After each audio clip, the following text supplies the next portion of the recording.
Hi friends, आज मैं आपके सामने प्रस्तुत कर रही हूँ वेद प्रकाश जी का उपन्यास शहीदों की चिता पार्ट 7।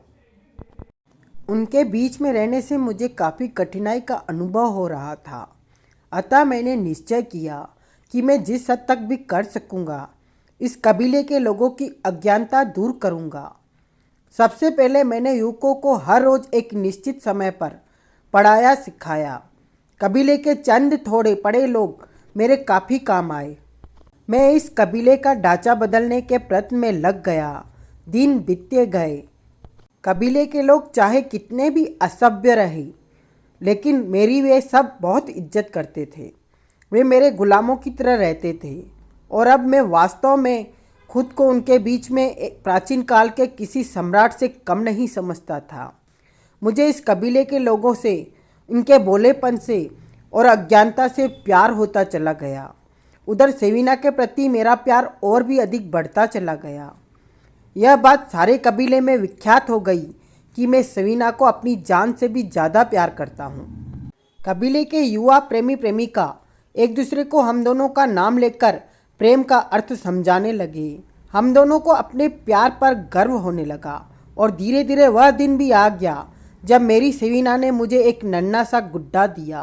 वह छोटा सा बच्चा था, मेरा बेटा। किंतु उसी दिन एक ज़बरदस्त दुर्घटना हुई। ऐसी दुर्घटना जो कदाचित मेरे जीवन की सबसे अधिक दुखपूर्ण दुर्घटना थी। मेरी सेविना मुझे नन्हा सा विबोर सौंपकर चल बसी। मुझे आज तक याद है कि मरती मरती सेविना ने प्यार से मेरे गले में बाहें डाल दी थी। उसकी आंखों में आंसू थे। उसने मुझे मेरा बेटा दिया था, इसलिए बेचारी अपने अंतिम समय में बहुत कमज़ोर हो चुकी थी। सुंदर मुखड़ा उजड़ा हुआ सा लगता था, होठ सूखे चुके थे, लेकिन फिर भी बड़े प्यार से उसने मेरे होठ चूम लिए थे और कहा था, अब मैं जीवित नहीं रह सकती मेरे राजा, मैं जा रही हूँ। मेरे विबोर का ख्याल रखना। मैं आपको अपनी निशानी सौंप रही हूँ। जितना प्यार आपने मुझसे किया है उतना ही मेरे बेटे से करना। मेरी इच्छा यह है कि मेरा बेटा इस कबीले का राजा बने और तुम मेरे राजा, अच्छे राजा। तुम इस कबीले की अज्ञानता दूर कर देना। तुम कहीं मत जाना, नहीं जाना। और ये सवीना के अंतिम शब्द थे। वह मुझे छोड़कर चली गई। मैं सन्नाटे की सी अवस्था में रह गया। मेरी प्यारी सवीना मुझे नन्हा सा बच्चा सौंप गई थी, जिसका नाम हमने पैदा होने से पहले ही विबोर रख दिया था। न जाने हमें क्यों विश्वास था कि हमारी पहली संतान लड़का ही होगा। लड़का ही हुआ और उसका नाम विबोर ही रखा। अब कभी कभी मेरा दिल चाहता था कि मैं विबोर को लेकर हिंदुस्तान वापस लौट जाऊं, लेकिन अब जा नहीं पाता। पहली बात तो यह, मुझे यहाँ के लोगों से प्यार हो गया था। ये लोग मुझे बहुत सम्मान देते थे। दूसरी और सबसे अहम बात, मेरी सवीना की अंतिम इच्छा। तीसरी बात यह कि मैं सोचता था हिंदुस्तान जाकर करूँगा भी क्या। यहाँ मेरी ज़िंदगी कितनी महान है। मैं यहाँ का सम्राट हूँ। हिंदुस्तान में तो मैं एक साधारण व्यक्ति ही रहूँगा। मुझे यहाँ क्या कमी है। तभी मेरे दिमाग में एक विचार आता है, वह ये कि क्यों न इस कबीले को सभ्य बना लूं। क्यों न यहाँ के लोगों की अज्ञानता को मैं ज्ञान में बदल दूं। ऐसे महान कार्य कोई महान आत्मा ही किया करती है। जब मुझे भगवान यह अवसर दे रहा है तो क्यों न मैं यह महान कार्य करूं। और यह विचार के बाद जैसे मेरी ज़िंदगी का अहम मकसद ही यह कबीला बन जाता है। मैं अपने प्रयासों में जुट जाता हूँ। मैं इस कबीले को पूरा एक राष्ट्र बना देना चाहता हूँ। मैंने यहाँ के लोगों को यह पढ़ाना शुरू कर दिया कि यह कबीला नहीं, उनका वतन है। और इन 4 वर्षों में मैंने यहाँ बहुत परिवर्तन कर दिया है। यहाँ के लोग अब इसे कबीला नहीं, वतन कहते हैं।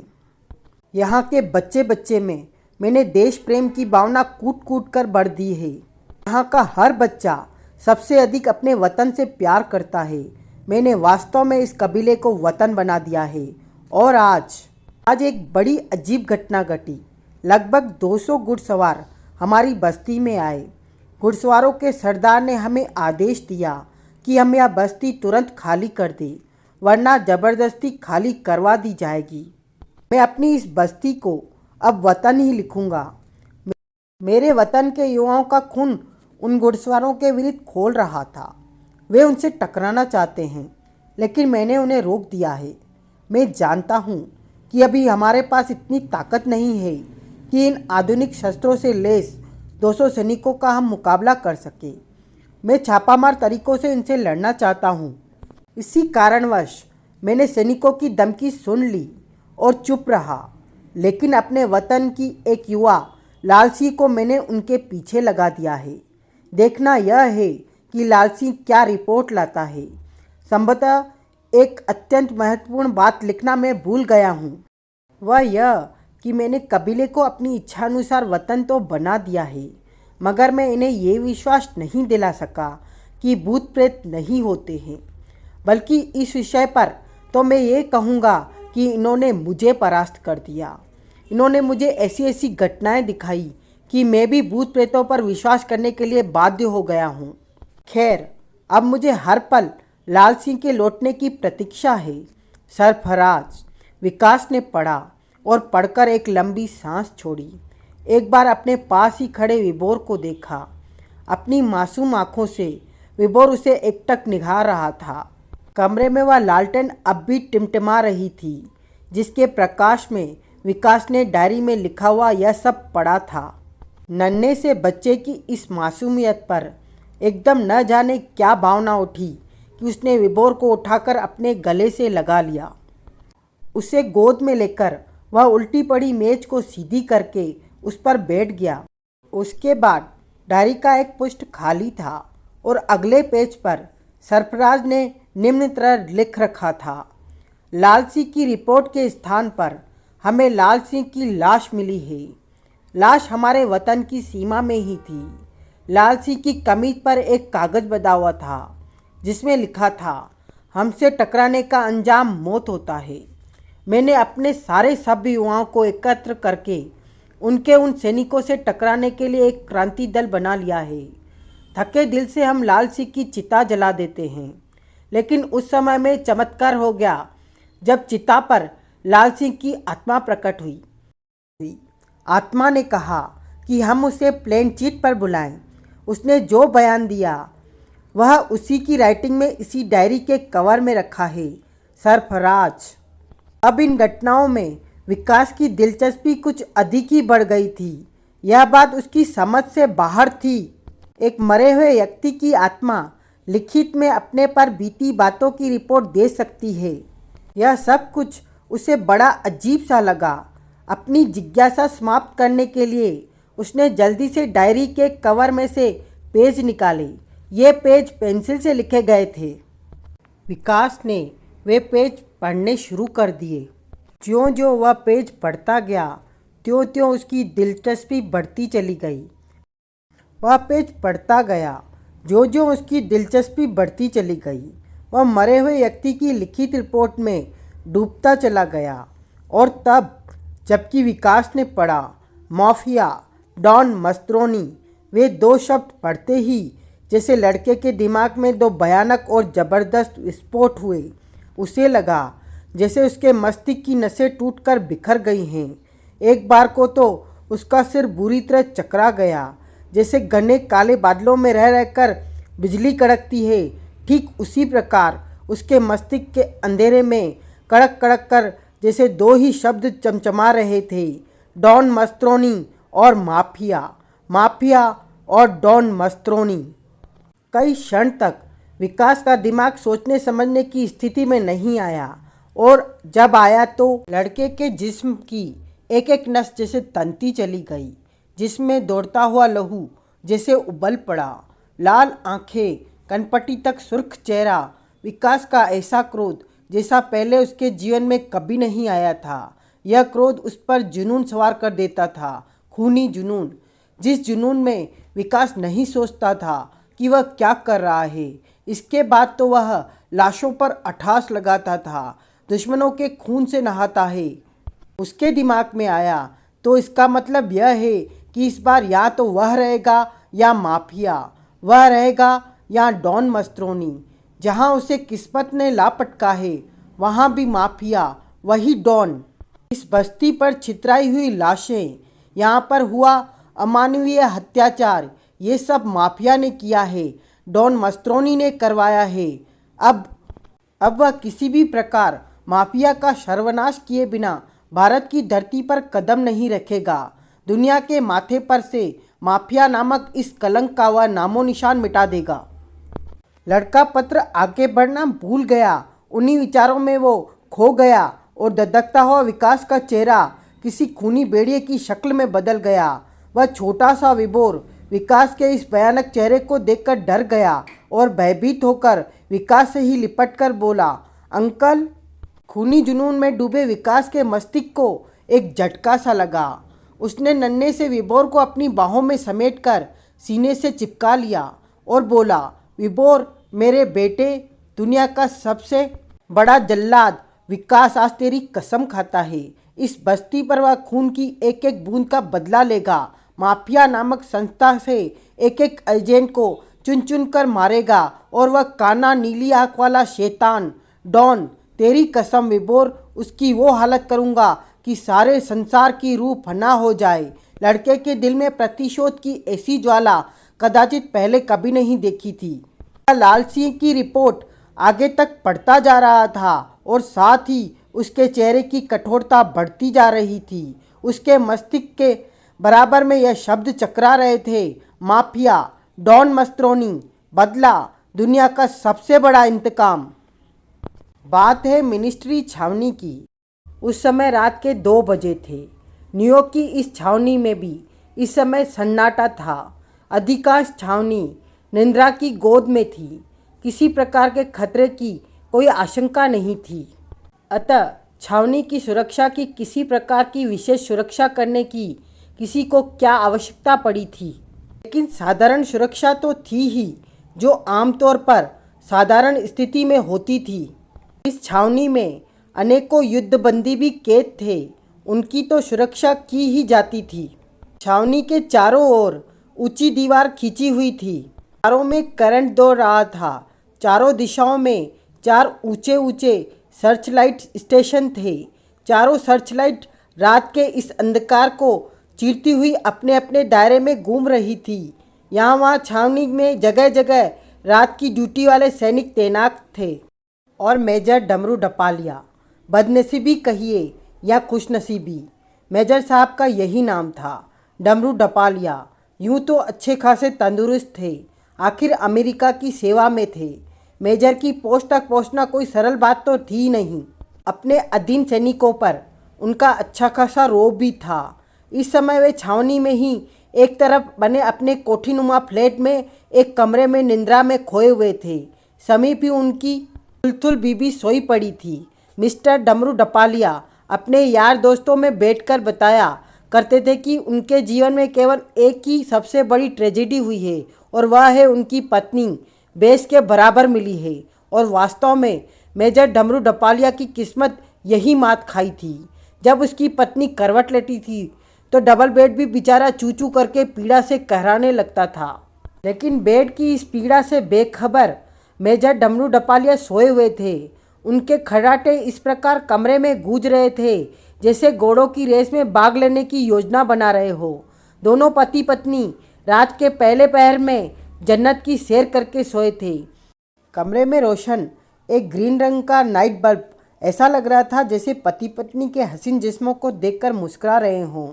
डमरू डपालिया की पत्नी ने एक करवट लेकर बेड को कष्ट प्रदान किया और उसका हाथ फटाक से मेजर साहब के गाल पर लगा, किंतु दोनों में से नींद किसी की भी नहीं टूटी। मेजर साहब के खर्राटे उसी प्रकार दौड़ रहे थे और अचानक दाएं दाएं दाएं अनेक फायरों की आवाज़ से सारी छावनी गूंज उठी। डमरू डपालिया एकदम उठकर खड़े हो गए, किंतु कष्ट की बात तो यह थी कि उनकी पत्नी के कान में अभी तक जूं भी नहीं रेंगी थी। मेजर साहब उछलकर पलंग पर खड़े हो गए थे, किंतु कमाल यह था कि फायर जिस तेजी से हुए थे उसी तेजी से एकदम बंद हो गए थे। एकदम चारों ओर उसी प्रकार सन्नाटा छा गया जिस प्रकार पहले व्याप्त था। एक क्षण के लिए तो डमरू डपालिया सोच में पड़े और अगले ही पल खुद ही मुस्कुरा उठे। सोचा, कमाल है, साले मिलिट्री मैन को सपने भी फायरिंग के ही आते हैं। उसी क्षण उनकी नज़र अपने ठीक सामने लगे आदमकद शीशे पर पड़ी। खुद को असली अवस्था में देखा तो जिसे शीशे में अपनी अनुपम सुंदरता को देखकर खुद ही शर्मा गए। अभी बेचारे शर्माने की क्रिया को पूरी तरह नहीं कर पाए थे कि रैट रैट रैट, दाएं दाएं, धड़ाम दम दम, इन भयानक आवाज़ों ने उनके कलेजे को हिलाकर रख दिया था। ये आवाज़ें इतनी ज़ोरदार थीं कि उनकी पत्नी भी उछलकर खड़ी हो गई। पलंग की चूचू इस पर होने वाले शोर और फायरिंग के दायरों में कैद हो गई थी। डमरू डपालिया अभी माजरा समझ भी नहीं आया था कि उसकी भैंस जैसी बीबी ने भयभीत होकर उससे लिपटने के लिए जंप लगा दी। बेचारा डमरू डपालिया, एक तो वैसे ही माजरा उसकी समझ में नहीं आ रहा था, दूसरे इस भैंस के अचानक जंप लगाने के कारण उसका बैलेंस बिगड़ गया और वे एक दूसरे से लिपटे हुए नीचे आ गिरे। डमरू डपालिया का दिमाग बिन्ना कर रह गया। अरे अरे, बौखलाहट में डूबी मधुर आवाज़ उसके मुंह से निकली। क्या करती हो, छोड़ो ना। नाई मेरे साजन नाई, उसने कसकर डमरू डपालिया को अपनी भुजाओं में कस लिया। मुझे छोड़ के ना जाइयो। अरे, डमरू डपालिया के दिमाग का बैलेंस भी बिगड़ गया। इधर ये पति पत्नी नग्न अवस्था में कथक डांस कर रहे थे और उधर बाहर से बराबर इस प्रकार फायरिंग की आवाज़ आ रही थी मानो दो सेनाएं एक दूसरे से भिड़ गई हों। अपनी पूरी शक्ति का प्रयोग करके डमरू डपालिया ने खुद को अपनी बीबी की पकड़ से निकाला और उछलकर खड़ा हो गया। अभी वह खड़ा ही हुआ था कि बड़ाक बड़ाक उसके कमरे के दरवाजे पर दो जबरदस्त चोटें पड़ी और दरवाज़ा टूटकर धराशायी हो गया। डमरू डपालिया अवाक और हक्का बक्का सा रह गया। उसके पीछे उसकी नंगी बेस खड़ी थी। पलक झपकते ही 5 सुनहरे नकाबपोश कमरे में दाखिल हुए। पांचों के जिस्म पर एक जैसे ही सुनहरे कपड़े थे। 5 में से 4 की 2 आंखें नकाब के बाहर झाँक रही थी, किंतु पांचवें की एक आंख पर आई कैप थी। दूसरी आंख भी साधारण व्यक्ति की आंख से विपरीत थी। उसके लिबास पर सीने वाले बाग पर माफिया लिखा था। इसे पढ़ते ही डमरू डपालिया कांपने लगा। बोला, आप लोग यहाँ माफिया के साथ गद्दारी करने वालों को डॉन कब्रिस्तान तक भी नहीं छोड़ता। हरामी के पिल्ले, आई कैप वाला गुर्राया। मैं माफिया के साथ गद्दारी? बेशक डमरू डपालिया सेना का मेजर था, किंतु इन लोगों के सामने वह मिमिया उठा। तू इस छावनी में छुपकर यह समझ रहा था कुत्तिया के बच्चे कि हम यहाँ नहीं पहुँच सकते? आई कैप वाला अपनी टॉमी गन सीधी करके गुर्राया। तू अच्छी तरह जानता था कि माफिया के साथ गद्दारी का परिणाम क्या होता है, लेकिन फिर भी न केवल तूने गद्दारी की बल्कि उन हरामजादे साथियों को भी मिला लिया। सजा उन्हें भी मिलेगी, लेकिन तू उनका सरदार है ना, सबसे पहले तुझे सजा मिलेगी। आप डमरू डपालिया के मुंह से शब्द नहीं निकल रहे थे। तुम जानते हो, गद्दारों के मुंह से माफिया एक शब्द भी सुनना पसंद नहीं करता। और कहने के साथ ही रैट रैट रैट, आई कैप वाले की गन गरज उठी। गोलियों ने डमरू डपालिया का जिस्म बेट डाला। बस अपना काम करने के बाद माफिया के सदस्य एक क्षण भी वहां नहीं ठहरे। वे सब कमरे से गायब हो गए। डपालिया की भैंस अपने पति की लाश से लिपट लिपट कर डकराने लगी। कुछ देर की दाएं दू के बाद छावनी में केवल शोरगुल रह गया। हमलावर गायब। रेलगाड़ी अपनी पूरी गति से पटरियों पर दौड़ रही थी। भयानक दड़दड़ाहट की आवाज़ रात के सन्नाटे को चीर रही थी। यह रात अंधेरी थी, किंतु इंजन के शीर्ष पर लगी शक्तिशाली लाइट अपना रास्ता साफ देख रही थी। पटरियां दूर दूर तक उस प्रकाश में चमक रही थी। शांति भंग करती हुई रेल अनेक यात्रियों को लेकर अपने लक्ष्य की ओर बढ़ रही थी। इसी ट्रेन के प्रथम श्रेणी के एक कंपार्टमेंट में एक व्यक्ति लेटा था। सीख सलाई सा एक व्यक्ति, चेहरे की हड्डी की बड़ी सरलता से गिना जा सकता था।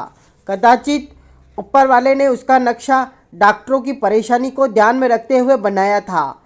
जब किसी व्यक्ति की हड्डी में फ्रैक्चर हो जाता है तो डॉक्टर लोग स्थिति की सही जांच करने के लिए एक्सरे लेते हैं, मगर उस व्यक्ति की कोई भी हड्डी टूट जाने पर बिना एक्सरे के ही सही जानकारी ली जा सकती थी। उसके इस कसरती जिस्म पर एक शानदार सूट था। पतली पतली उंगलियों में एक किताब थी और वह उस किताब को पढ़ने में तल्लीन था। जिस्म के अतिरिक्त भगवान ने उसे हर चीज़ दी थी, लेकिन उसके बुजुर्ग ने उसके साथ बड़ी नाइंसाफ़ी की थी। बचपन में तो बेचारे को पता लगा नहीं कि माँ बाप ने उसका नाम बागड़ बिल्ला रख दिया है। बड़ा हुआ तो पता लगा कि बागड़ बिल्ला कोई अच्छा नाम नहीं होता। वह अपने यार दोस्तों को समझाने की भरपूर कोशिश करता कि उसे बागड़ बिल्ला न कहे, किंतु वो बाज नहीं आते। सब उसे बागड़ बिल्ला ही कहते थे। जब उसे कोई उससे इस खूबसूरत नाम से पुकारता तो उसे अपने बुजुर्गों पर बड़ा ताव आता था, लेकिन अब क्या हो सकता था। वैसे बागड़ बिल्ला काफ़ी रंगीन आदमी था, और असलियत तो यह थी कि इस समय भी वह किताब की रंगीनियों में डूबा हुआ था। कड़ाक अचानक उत्पन्न होने वाली इस तेज आवाज़ से बागड़ बिल्ले को उछाल दिया। उसने देखा एक गोली उसके कंपार्टमेंट का शीशा तोड़कर सीधी जंजीर में लगी है। जंजीर टूटकर नीचे गिर गई। बागड़ बिल्ले के चेहरे की दोनों सुइयां बारह पर आकर अटक गईं। उसने अपनी शत्रुमुखी गर्दन उठाकर शीशे की ओर देखा। उसकी पतली पतली टांगें कीर्तन सा करने लगी। शीशे के बाहर खिड़की पर उसे एक इंसान नजर आया, सुनहरे कपड़ों में लिपटा, सुनहरा नकाब पोश। उसकी एक आंख पर आई कैप लगी हुई थी और दूसरी आंख साधारण इंसान की आंख से एकदम विपरीत थी। बागड़ बिल्ला कुछ बोलना भी चाहता था, लेकिन उसका हलक सूख गया। आई कैप वाले व्यक्ति ने अपनी रिवॉल्वर का दस्ता शीशे को मारकर शीशा तोड़ दिया। उसी समय उसके पीछे से शीशा टूटने की आवाज़। अपनी कमानी जैसी टांगों पर लचककर वह घूमा। दूसरी ओर का शीशा भी एक ऐसे ही नकाबपोश ने तोड़ा था। अंतर केवल इतना था कि उसकी किसी आंख पर आई कैप नहीं था। इस बार बागड़ बिल्ले को सारा जिस्म थर थर काँप रहा था। 2 मिनट बाद ही पास नकाबपोश ने उसे घेर लिया। क्यों, पहचाना हमें? आई कैप वाला उसकी कुतुब मीनारी नाक से रिवॉल्वर सटाता हुआ बोला। जवाब देने के लिए बागड़ बिल्ले ने अपने होठों पर जीभ फेरी, लेकिन हलक तो सूखा पड़ चुका था। फिर भी वह बोला, आपको कौन नहीं जानता। आवाज़ ऐसे थे जैसे सड़क पर पड़ी ठंड के कारण कोई पिल्ला मिमिया रहा हो। तुम हमें कुछ खास ही तरीके से जानते हो। डॉन मस्त्रोनी गुर्राया। मैं लेकिन डॉन ने रिवॉल्वर उसकी नाक की एक छेद में ठूस दिया। मिमिया क्यों रहा है, सुअर की औलाद? माफिया की एजेंटों की तरह मर। के साथ ही दाएं दाएं 2 गोलियों ने बागड़ बिल्ले का बेजा और छाती तोड़ दी। उसके कंठ से ऐसी चीख निकली जैसे सड़क पर पड़े किसी पिल्ले को कसकर किसी ने लाठी मार दी हो। किंतु इसका क्या किया जाए कि यह चीख भी ट्रेन की सीटी की आवाज़ में फंसकर मर गई। उसकी सारी सुंदरता पर पानी फेर दिया उसके नाम ने। नाम था उसका कुतिया। जब उसे कोई उसके उस प्यारे से नाम से पुकारता था तो उसे लगता था जैसे उसे गाली दे दी गई हो। यूं वह देखने में बेहद सुंदर थी। वह हर वस्तु उसके पास थी जिससे नारी की शारीरिक पुष्टि से सुंदर माना जाता है। गौरा रंग, बेदाग चेहरा, झील सी गहरी आंखें, सुती हुई नाक, सुनहरे लंबे बने केश, गठा हुआ बदन। लेकिन इन सब के बावजूद भी जब उसे कोई कुतिया कहता था तो उसकी आंखों में आंसू आ जाते थे। एक नंबर की चालाक युक्ति थी। हर रोज एक नए युवक को फंसाना उसका पेशा था।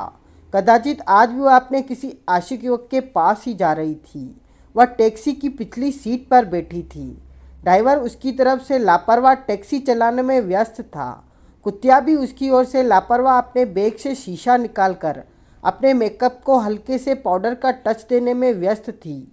अचानक उसे एकदम तीव्र झटका लगा। पाउडर की डिबिया तो हाथ से छूटी ही, साथ ही झोंके से उसकी सुती हुई नाक पिछली गद्दी के कोने से टकराई। बेचारी का बेदाग चेहरा दागदार हो गया। उसकी नाक की अगली हड्डी टूट गई। वहाँ से एकदम खून बहने लगा। संभलकर उसने गर्दन उठाई। टैक्सी इस समय अच्छी खासी भीड़ भरे बाजार में खड़ी थी। एक काली कार ठीक उसकी टैक्सी के सामने रास्ता रोके खड़ी थी। इस दुर्घटना के कारण एकदम सारी सड़क पर ट्रैफिक जाम हो गया था। तेजी से सड़क पर तिरछी खड़ी काली कार के दरवाजे खुले। सड़क पर हजारों व्यक्तियों ने देखा 4 नकाबपोश एक साथ कार से बाहर कूदे। कुछ लोगों ने आगे बढ़ना चाहा, किंतु उन्होंने नकाबपोशों के लिबास पर लिखा देखा माफिया। आगे बढ़ने का प्रयास करने वाले हर कदम जैसे ठिठक कर रह गए। सब जानते थे कि माफिया के कामों के बीच में आना अपनी मौत को दावत देना है। सड़क पर खड़ी भीड़ चुपचाप सब कुछ देखती रही। नकाबपोशों ने टैक्सी को घेरा। एक नकाबपोश ने दरवाज़ा खोला। बड़ी बेरहमी से कुतिया के बाल पकड़कर बाहर खींच लिया गया। खड़खड़ाकर कुतिया सीधी आई केप वाले नकाबपोश की गन की नाल से टकराई। माफिया के साथ गद्दारी करने का अंजाम शायद तुम्हें मालूम नहीं था।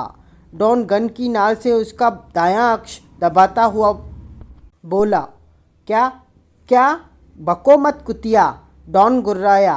सजा देने से पहले माफिया के कानून में मुजरिम को केवल उसका गुनाह बताया जाता है।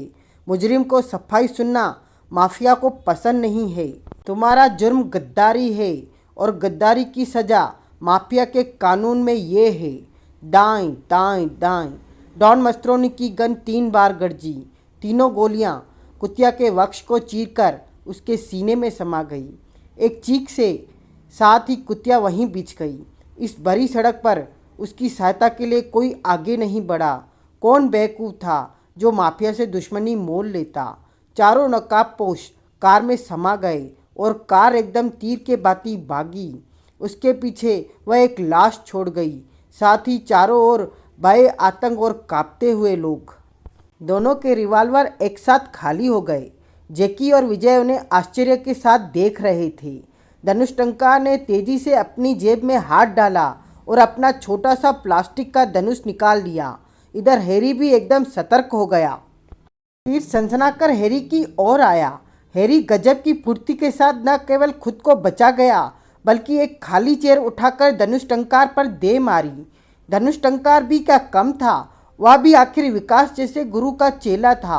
वह न केवल खुद को कुर्सी से बचा गया बल्कि अगले ही पल वह फर्नीचर उल्टी पड़ी कुर्सी के ऊपर बैठा था। Stop Harry, stop! जैकी चीखा।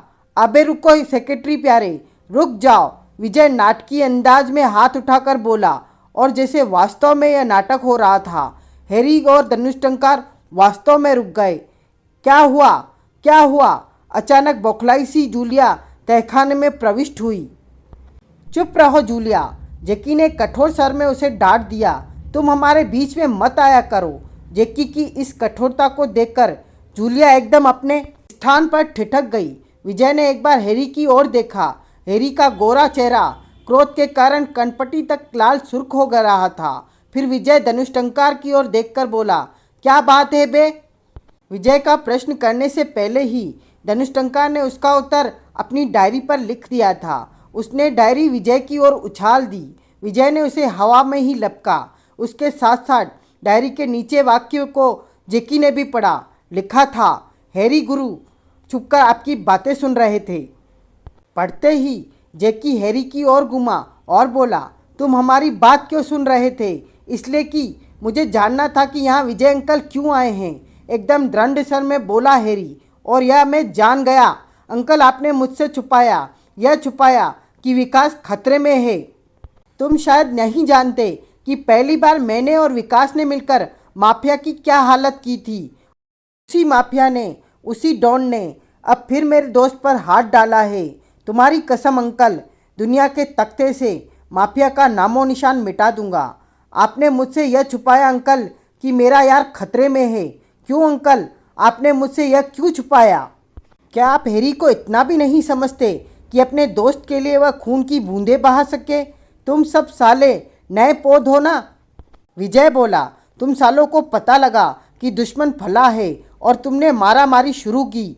मैं यह नहीं जानता हैरी प्यारे कि तुम्हारे और विकास के अंदर दिमाग नहीं है, लेकिन मुसीबत यह है कि तुम दिमाग का प्रयोग नहीं करते। सुना है अंकल कि आप भारत की सबसे बड़े जासूस हैं। हैरी गंभीर स्वर में बोला, यह भी सुना है कि आपसे दुनिया डरती है, लेकिन आप किसी से नहीं डरते। किंतु मुझे लगता है अंकल कि मैंने जो सुना है वह गलत सुना है। माफिया का भूत आपके सिर पर भी बुरी तरह चढ़ा हुआ है और आप डैडी, आपको तो लोगों जासूस का देवता कहते हैं। आपने भी अनगिनत अपराधियों का सफाया किया है, तो फिर सदियों से माफिया क्यों है? सारी दुनिया के माथे पर यह माफिया कलंक है ही। लेकिन सबसे बड़ा कलंक है हमारे देश के माथे पर। इतनी भयानक संस्था हमारे देश में पनप रही है और हम कुछ नहीं कर सकते। आप भी शांत रहे। माफिया के खिलाफ कभी आवाज़ नहीं उठाई हो तो मेरे डैडी, लेकिन सच्ची बात कहने से कैसी हिचक।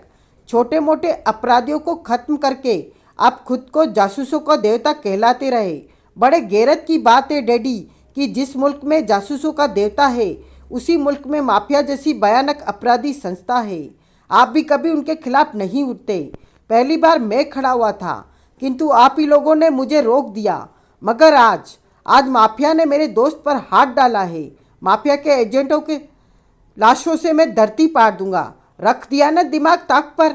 विजय बोला, अबे मैं भारत से अमेरिका क्यों आया हूँ माफिया को खत्म करने, लेकिन तुम्हारी इस मूर्खता के साथ नहीं बल्कि इतनी बड़ी संस्था के लिए हमें कोई दिमागी कदम उठाना होगा। झूठ है अंकल, सफ़ेद झूठ, चीख पड़ा हैरी। आप माफिया के लिए नहीं विकास के लिए अमेरिका आए हैं। आज अगर आपको विकास मिल जाए तो आप माफिया को भूल जाएंगे। अगर आप सचमुच माफिया के लिए आए हैं तो मेरे साथ कसम खाओ अंकल, जब तक हम माफिया को ख़त्म नहीं कर देंगे तब तक चैन से नहीं बैठेंगे। आओ मेरे साथ और मिटा दो माफिया को। मिटाएंगे हैरी प्यारे, ज़रूर मिटाएंगे, विजय बोला, लेकिन दिमाग से। अपना दिमाग अपने पास रखो अंकल। हैरी अपने दिमाग से काम करता है। हैरी ने कठोर स्वर में अपना निर्णय सुना दिया। उसी समय बंदर धनुष्टंकार ने अपने मुंह से आवाज़ निकालकर सबका ध्यान अपनी ओर आकर्षित किया। सबने उसके संकेत देखे तो पाया कि वह हैरी का समर्थक है। तुम्हारी भी बुद्धि उलट गई है साले बंदर की दुम, विजय बोला। माफिया इतनी बड़ी संस्था है, उसे मारामारी से नहीं बल्कि दिमाग से खत्म किया जा सकता है। ठंडे दिमाग से स्कीम बनाओ और तब माफिया की तरफ बढ़ो।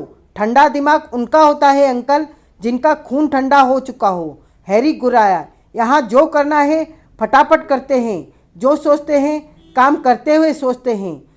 आप यहाँ स्कीम बनाते रहेंगे और वहाँ वे विकास से प्रतिशोध ले लेंगे। आप स्कीम बनाओ अंकल, मैं चलता हूँ। तुम यहाँ से नहीं जा सकते हैरी, एकाएक जैकी गुर्रा उठा। मुझे दुनिया की कोई ताकत नहीं रोक सकती डैडी। हैरी के स्वर में पत्थर की सी कठोरता थी। मेरा दोस्त माफिया के जाल में फंस चुका है। एक पल की भी देर मेरे दोस्त के लिए मौत का पैगाम बन सकती है। ऐसे समय पर जो ठंडे दिमाग से सोचते हैं उनका खून गर्म नहीं होता। कहता कहता वह एकदम विजय की ओर घूरकर बोला, वे बुज़दिल होते हैं अंकल और हैरी बुज़दिल नहीं। तुम भूल रहे हो हैरी कि तुम किससे बात कर रहे हो। जैकी का चेहरा लाल हो गया। याद है, अपने पिता से बात कर रहा हूँ। हैरी के स्वर में कठोरता बढ़ती ही जा रही थी। लेकिन आज एक बात याद रखो डैडी कि अगर मुझे रोकने का प्रयास किया गया तो ऐसा न हो कि आज बाप और बेटे में ही ठन जाए। हैरी, चीख पड़ी जूलिया, यह तू क्या बक रहा है? किंतु उसकी बात पर किसी ने भी ध्यान नहीं दिया। हैरी के अड़ियलपन के कारण जैकी का पूरा जिस्म क्रोध से कांप उठा। इसका मतलब कारण यह है कि तू आज हमसे टकराने के ख्वाब देखने लगा। तू शायद यह भूल गया है हैरी कि लोग मुझे जासूसों का देवता कहते हैं। जासूसों का देवता भी आज हैरी को नहीं रोक सकता। कहते कहते हैरी के जिस्म की समस्त नसें तन गई। अपने आप को होश में लाओ बेटे, कहते हुए जैकी ने जेब से पिस्तौल निकाल दिया। जासूसी जोश से नहीं दिमाग से होती है, ये आप क्या कर रहे हैं? कहती हुई जूलिया हैरी और जैकी के बीच में आकर खड़ी हो गई। तुम बीच में से हट जाओ। किंतु जैकी का यह वाक्य अधूरा ही रह गया। उसका सारा ध्यान हैरी और जूलिया पर था और इस सुनहरे अवसर का लाभ उठाया धनुष्टंकार ने। उसने गजब की तेजी के साथ जैकी के रिवॉल्वर वाले हाथ पर जंप लगा दी। जैकी उसकी तरफ से बिल्कुल ही असावधान था, इसलिए धोखा खा गया। उधर रिवॉल्वर धनुष्टंकार के हाथ में पहुंचा और उधर हैरी ने जूलिया को उठाकर विजय के ऊपर फेंक दिया। भागो, हैरी चीखा। धनुष्टंकार ने भी एकदम तहखाने की सीढ़ियों की ओर जंप लगा दी। अपनी तरफ से विजय ने पूरी फुर्ती का प्रदर्शन किया। हवा में लहराता उसका जिस्म सीढ़ियों की ओर लपका, किंतु तब तक तहखाने का दरवाज़ा बंद हो चुका था। हैरी और धनुष्टंकार अपने उद्देश्य में कामयाब हो गए थे। जूलिया उठकर फर्श पर खड़ी हो चुकी थी। अपने स्थान पर खड़ा हुआ जैकी उसे खूनी नज़रों से घूर रहा था। क्षण के लिए वहाँ मौत जैसा सन्नाटा छा गया। विजय एकदम बोला, इस तहखाने का कोई और रास्ता है गुरुदेव? रास्ता तो है, लेकिन उस रास्ते से अब हैरी नहीं जाएगा। जेकी का स्वर आवश्यकता से अधिक गंभीर था। इसका मतलब तो यह हुआ कि बच्चा हमें गच्चा देकर निकल गया। यह न आती तो जेकी ने जूलिया को खा जाने वाली नज़रों से घूरा। अपनी कमजोरी को गुस्से में बदलकर बाबी पर क्यों उतारते हो गुरु प्यारे? विजय बोला, उन सालों ने हमें इतना मौका ही कब दिया कि हम उन्हें रोक सके। मालूम था कि अगर फॉर्म में आ गए तो उनके फरिश्ते भी यहाँ से नहीं जा सकेंगे, इसलिए वे तुरंत दुम दबाकर भाग गए। यह हमारा आपसी झगड़ा है विजय, तुम बीच में मत आओ। अम्मा, तो आपसी झगड़ा साले बेडरूम में करो, मेरे सामने क्यों करते हो? विजय एकदम भटियारिन की बाती हाथ नचाकर बोला, तुमसे कितनी बार कहा है जूलिया कि तुम इस तरह तहखाने में मत आया करो। विजय की बात पर ध्यान न देकर जूलिया से बोला जेकी, आज तुम्हारी बेवकूफ़ी के कारण हैरी भाग गया। तुम शायद नहीं जानती कि वह कितना बड़ा खतरा मोल लेने वाला है। तुम यह क्यों भूल गई जूलिया कि मैं उसका बाप हूँ? क्या मैं उसका बुरा चाह सकता हूँ? मैंने रिवॉल्वर निकाला था तो क्या मैं वास्तव में उसे गोली मार देता? मौत के मुंह से निकालने के लिए मैंने उस पर रिवॉल्वर ताना था, लेकिन तुम्हारी बेवकूफ़ी से वह चला गया। जानती हो वह कहाँ गया है? माफिया से टकराने, उस मौत से टकराने की जिससे टकराने का साहस अमेरिका जैसा देश तक नहीं करता। जानती हो माफिया की भयानकता? जेकी के अंतिम शब्द सुनते सुनते जूलिया का चेहरा पीला पड़ गया, आंखों में भय झांकने लगा। वह दौड़कर जेकी के गले से लिपट गई। अपनी गलती का पश्चाताप करते हुए वह फूट फूट कर रोने लगी। बोली, मुझे माफ़ कर दो, मुझे माफ़ कर दो, अब पता नहीं क्या होगा। जेकी के स्वर में भय था। जेकी के स्वर में भय का पुट स्पष्ट था। माफिया से टकराने के बाद आज तक कोई जिंदा नहीं बचा। अबे क्यों बेकार में बाबी को बहका रहे हो? विजय बोला, विकास और हरी पहले भी माफिया का कचूमर बना चुके हैं, और दूसरी बात यह है गुरु प्यारे कि तुम भी माफिया से इतने प्रभावित हो कि उसके नाम मात्र से कांपने लगे हो। यह माना कि माफिया एक शक्तिशाली संगठन है, लेकिन अब हमें उनसे डरना नहीं चाहिए। दोनों बच्चे और वो साला बंदर माफिया की तरफ बढ़ गए हैं। अब हमें भी चुप नहीं बैठना है, जो होगा देखा जाएगा। अब या तो हम रहेंगे या माफिया। तुम भी सिर पर कफन बांध लो, लेकिन हम करें क्या? जेकी बोला, हम माफिया से जीत नहीं सकते। तुम केवल यह करोगे कि अपने शाम के अखबार में यह खबर छाप दो कि भारतीय जासूस विजय अमेरिका में आ चुका है और वह होटल राजधानी के कमरा नंबर 30 में ठहरा है। इससे क्या होगा? बच्चा पैदा होगा। जूलिया का भी ख्याल न करके विजय अपनी ही टून में बह गया। अबे मियाँ, मैं जो कह रहा हूँ वो करो, और फिर देखो अपने चेले के पैतरे। इस बार हम भी साले अपने बच्चों को बचाने के लिए माफिया का डाफिया बना ही देंगे। इधर जेकी और विजय की योजना तैयार होने लगी और उधर